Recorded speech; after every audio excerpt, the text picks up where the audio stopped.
เราจะมาทำคลิปลง YouTube แบบยิงธนูใส่เป้านะครับว่าผมจะยิงถูกเป้าไหมมาดูกันใส่ว่าเป้านี่ไงบ้า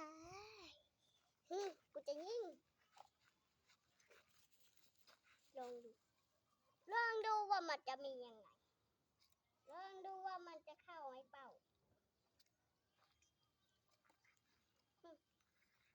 ยิงเป้า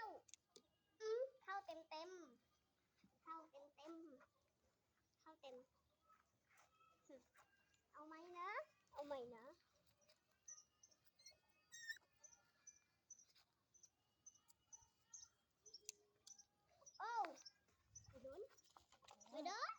โดนปักดินแม่งเลยไอ้เ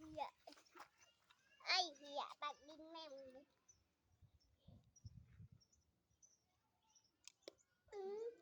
โดนเต็มธนูอันสุดท้ายนี่ยิงไม่ได้ธนูตัวนี้ฉันจะให้คนเห็นถ้ายิงดักทางแบบนี้คนบ่เห็นคนไม่เห็นใช่ไหมแต่ไม่ว่าย